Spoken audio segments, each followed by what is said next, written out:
It's the Art of Action Figures, bringing you a look at Mira from Mattel's K-Pop Demon Hunters action figure line. I pre-ordered this from Mattel Creations along with the entire wave because I love this movie. The animation and music are fantastic, and ever since I saw it, I have been hoping for somebody to come along and make action figures because there are so many cool toyetic looks. I think Sony and Netflix had a bit of an unexpected breakout hit on their hands, so it took a little while to get the merchandising gears turning, but they're finally here. Mattel seems to be the primary license holder as far as dolls and action figures. I'm so glad they're making action figures since that's the format I collect. I have a couple of shipments on the way from Mattel, and so far the only one to arrive is Mira, so I thought we'd do a quick unboxing and review, see what's going on with this line from Mattel. This is actually my first action figure from them, so it'll be interesting to see how it compares to other brands that I collect. As you can see on the front, we have a safety rating for 4+. I saw they went up on Big Bad Toy Store and Huntrix sold out like instantly. I hope they get them back in stock. I hope they make alternate outfits. I personally really want the black leather battle outfits. The box is interesting. It has a little bit of like an outward taper, some character art on the front, a big cutout window showing the figure. I love the facial expressions. I love that they're doing swappable faceplates for these. The faces are such an important part of the movie. On the left side, we just have the K-Pop Demon Hunters logo, Huntrix logo down at the bottom, some Honmoon stage effects. The bottom has all your like weird compliance info and barcodes. Top has the movie logo. Right-hand side, reminiscent of like an SH Figure Arts box with the photo strip collage. Around the back, we have Mira posed up. Quick write-up. Mira is the rebellious spirit of Huntrix, a true force to be reckoned with when it comes to demon hunting or serving looks on the red carpet. Mira battles demons with the use of her gokdo, curved moon sword, which is the weapon she has here. Some more upcoming figures from this wave. Not all of them for some reason, but obviously the other two Huntrix girls, Rumi and Zoey. And on the Sajo Boys side, Jinu, Abby, and all the rest are also coming. Mattel empowering generations through play. Warning, small parts, not for children 0 to 3. Sharp object, use an adult. And we're going to go ahead and open this one from the top because this tray isn't going to slide out the bottom because it's wider at the top. So let's go ahead. Yeah, I usually like to open figures from the bottom so that I don't fold and refold plastic windows, but the shape of these boxes means that's not going to work, so had to open it at the top. And a quick look at the accessories. We get 3 faceplates, awesome. A serious one, a shouting, laughing, happy-looking face, and eating ramyeon face. We have her gokdo, which is the curved moon sword, Mira's signature weapon. We have a coffee pot for smacking demons. We have her ramyeon with noodles coming out the top. That's pretty awesome. And it says Mira and has her picture on it. And then 2 alternate hands. She comes with a set of gripping hands that can hold her weapon or the coffee pot. And then she has an open left hand for holding the ramyeon and a right hand with chopsticks that look like they're a little bit warped. I'm probably going to heat these up to straighten them out. And finally, she comes with a Huntrix stand with little pegs on it that you can plug into her feet to help her stand up. Let's find all these twisty ties. Easiest way to remove these without damaging anything is from the back with some flush cutters, but obviously just be careful with anything sharp and make sure you don't leave these around for any small children or pets to eat. They are not tasty. Okay, last one I think. Go ahead and collect these and throw them all away, and we'll be right back. Let's go ahead and take everything out. Let's see what we can do about these chopsticks very quickly.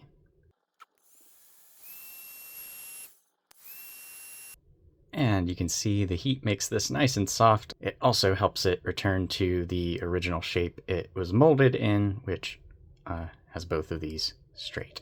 For some size comparisons, here's Mira next to SHF Shinobu from Demon Slayer, and Amazing Yamaguchi Juri from Street Fighter VI, SHF Games Begin Goku, and Dangerous Pride Vegeta, SHF Super Buu, and Demon King Piccolo, most slept on arc in Dragon Ball, and SHF. Look out for my next video where we'll talk about the SH Figuarts Marvel Gamerverse figures and why Bandai designs figures this way, and why Bandai designed these figures this way. You've got the SHF Gamerverse Spider-Man and Gamerverse Wolverine. This is, I think, a $22 figure. The articulation is pretty basic. And unfortunately, Mattel has done that thing that US companies like to do, where they use materials for joints that shouldn't be used for joints. I don't know if it's PVC, but they rely on having some like soft ratcheted positions. The joints are floaty in between the ratchets. Her legs are super thin, and so these knee joints are really unstable. So this figure has a very hard time standing without the stand that she came with. You can peg the shoes onto these little pegs, but even still, the hair makes her pretty top-heavy. But yeah, overall, the articulation is pretty basic. So let's go ahead and run through it all. The head's on just a single ball joint, and it's pretty locked into place by the hair and the shape of her jaw. The hair is soft plastic, but it's fairly thick, so it doesn't really flex, and that means she pretty much can't look up at all. Can look down like 2 or 3 degrees. Any more than that, and the face starts to come off. So main function here is just going to be slight tilting side to side and then rotating maybe 45 degrees either direction. The shoulders are just swivel hinges, no butterfly joints or anything. They go out to the side when you push them forward. They go up in a V shape, no hands together in the front or anything. Fortunately for Mira, that'll be okay because she has a long weapon. They raise up to the side. No bicep cut under the sleeve, which I'm a little surprised by. But she does have a single hinge elbow with a swivel. The single hinge gets about 90 degrees. And then all of her wrists have horizontal hinges, which isn't ideal for weapon holding. It's usually good to have vertical hinges, or better yet, ball hinge, which can hinge in any direction.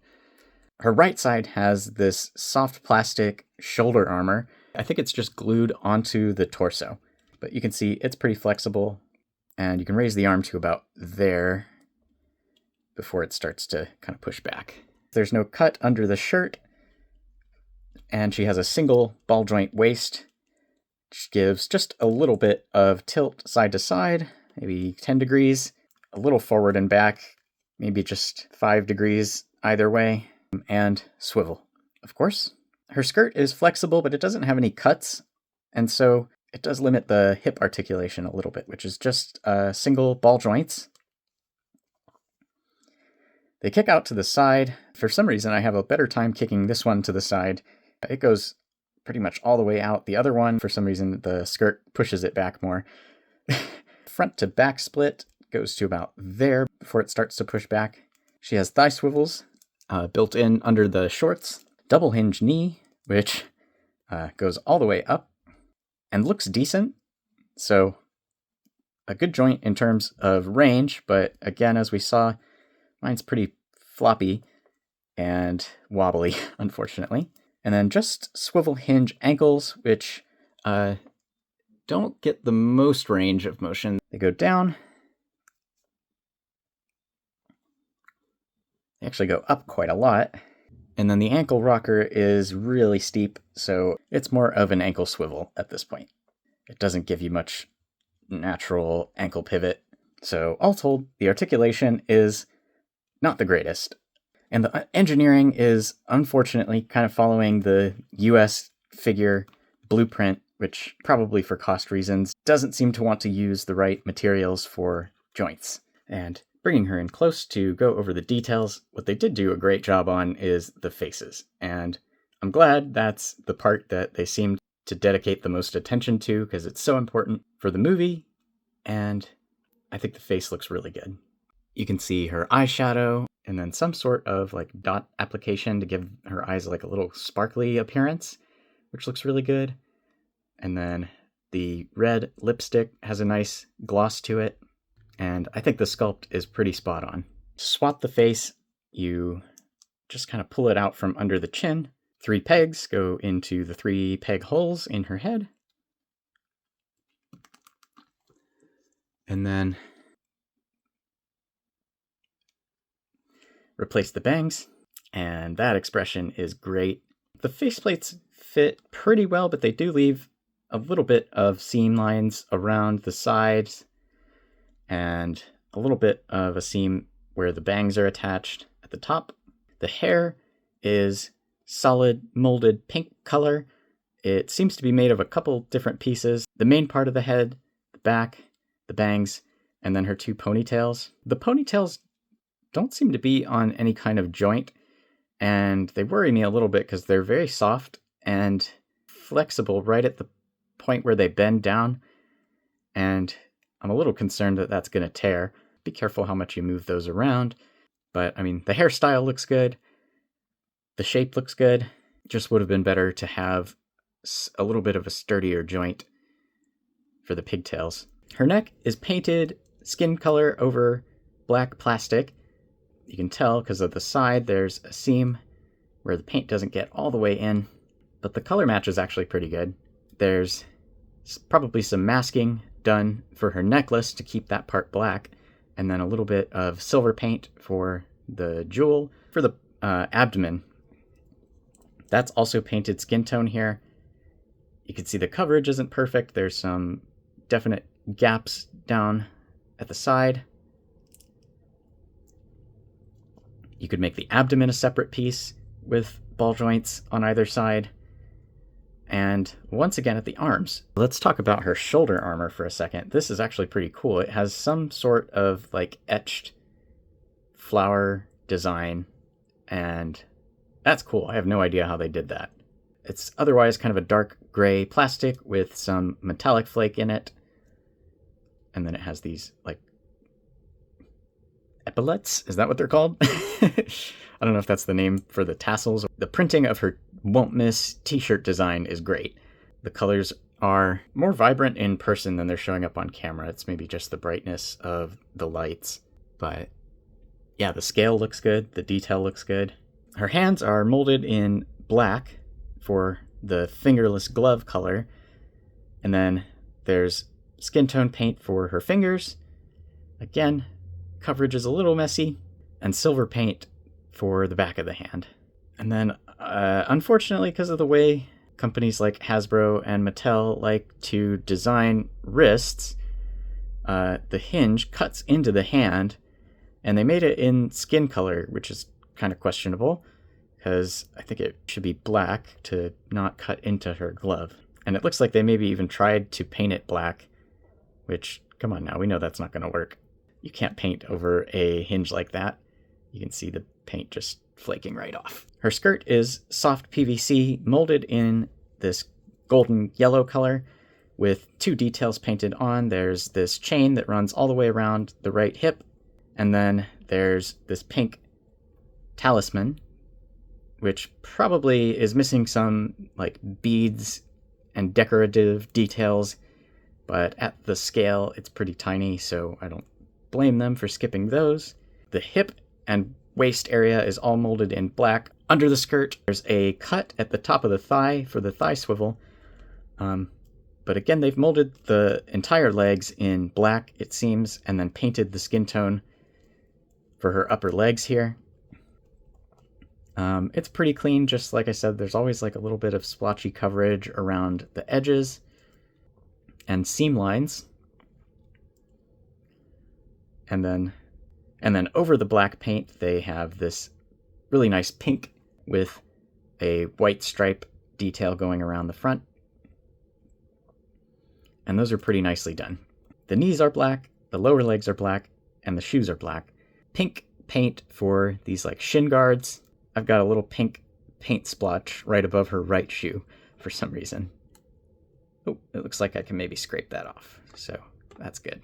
Her weapon is pretty tall. You can see how tall it is compared to her. It's molded in this pretty cool opalescent, is that what you call this? Like soap bubble translucency. You can see it has these really cool sparkly translucent sections at the bottom and then up at the blade. And then there's nice metallic gold paint over the top for the handle areas.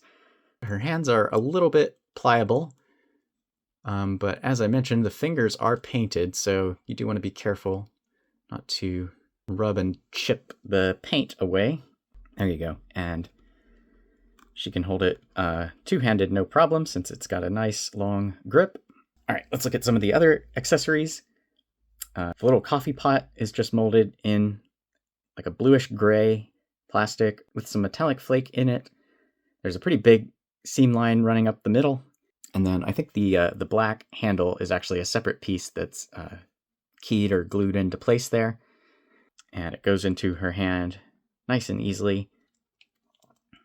Getting ready to smash someone with the coffee pot. Okay, trying for some demon dispatching action here. And I gave up on trying to get her to balance in a running pose. Even with the stand, the knee is just too loose and wobbly. So we're going with the old hand poser method back here. Yeah, this pose is kind of a test of like how much you can like twist her up to get her looking like she's swinging stuff at poor Demon King Piccolo down here. And the pose is a little bit stiff, but not bad. That ball joint at the waist helps.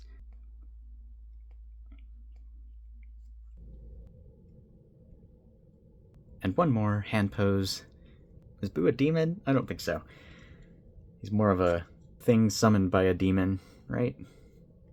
Well, either way, gotta take care of him nonetheless. And finally, you gotta work up quite an appetite after all that demon hunting. Let's try her ramyeon eating accessories. So we've got this awesome eating face to pair with the alternate hands. Let's go ahead and swap those on. This one is for holding the cup, and this one holding the chopsticks.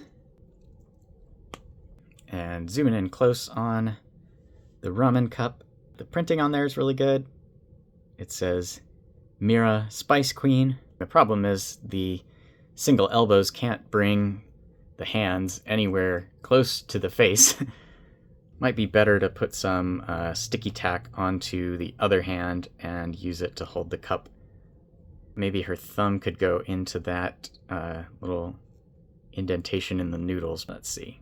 Okay, yeah, that actually works all right. So you can get the thumb to go through that flow of noodles down the back. That lets her hold the cup with one hand, so you don't have to hang it from the chopsticks. You still want to get the chopsticks around the noodles like that. Eyes on the prize. There we go. So overall, I might have sounded kind of critical through this video, but I think this is more just a setting expectations based on other things I like to collect. I would love to see more looks. I really want their black leather battle outfits. I think those looks are so cool. Different faceplates with each release would encourage people to buy different outfits. So the age rating and price range really limit what they can do in terms of articulation, materials, complexity. But I think for what it is, an inexpensive kids line, I'm pretty happy with it. I'm so glad that Mattel is even making this line. And I'm also super happy they understood the assignment with the faceplates. Not only are the expressions great, I think the faces are really good quality and are probably the biggest single selling point for me on these figures, aside from just having K-pop Demon Hunters action figures at all. Now, my understanding is Mattel has the master license, but the way that master licenses work is they can sublet the license out to other brands. And that's the way that we get things like SHF Star Wars figures, even though Hasbro has the master license. They let SHF make Star Wars figures as long as they're above a certain price range and they're targeting adult collectors and not anything approaching toys for kids.